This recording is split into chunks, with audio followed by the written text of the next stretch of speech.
E aí galera, beleza?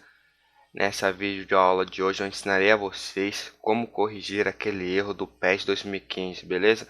O erro que não sai áudio da narração, áudio nenhum do jogo, beleza? Primeiramente vocês terão que ter o jogo totalmente instalado no computador de vocês. Depois que vocês tiverem feito todo esse processo, vocês irão vir aqui ó, no ícone do jogo, cliquem com o botão direito em cima, abrir local do arquivo, aqui. Irá abrir estas páginas todas, vocês irão clicar na primeira, Common Redist. Aí irá ter essas duas páginas, você clica na primeira também, Direct.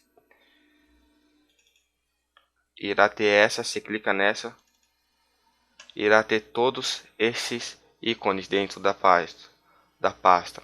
Vocês irão ter que procurar um negócio para instalar. Vocês irão vir nessa área em branco, aperta a letra D. Feito isso, irá aparecer esse aqui, ó, DX Setup. Vocês terão que instalar esse. Vocês clicam duas vezes, clica em sim para instalar. Aí irá aqui aparecer, você clica em aceito o contrato, avançar, avançar de novo. Irá começar a instalação. A instalação demora um pouquinho no começo, mas depois que começa é rapidinho. Pode ver, já começou e é rapidinho, ó. Não demora, eu irei deixar, não irei apertar pause para vocês verem como é rápido. Podem ver, ó, vai rapidinho.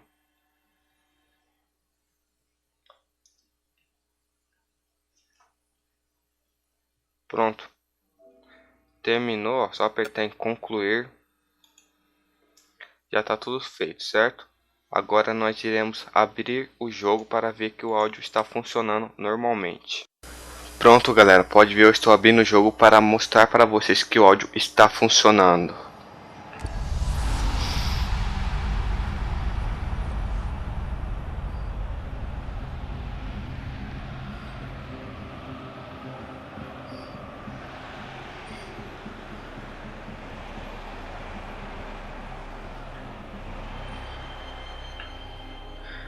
Eu vou colocar uma partida amistosa aqui, escolher qualquer time, só para mostrar para vocês que o áudio está funcionando.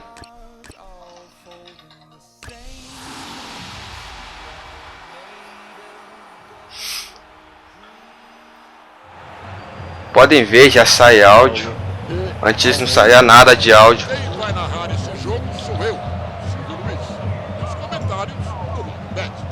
Silvio, o gramado está ótimo, a torcida está animada, só pode dar um grande jogo. Podem ver, ó, o áudio está saindo normal.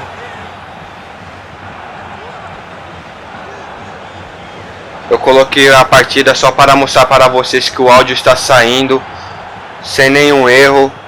E é isso aí galera, a videoaula para mostrar para vocês como consertar o áudio. E vocês podem ver que está funcionando normalmente. Valeu, tchau, tchau.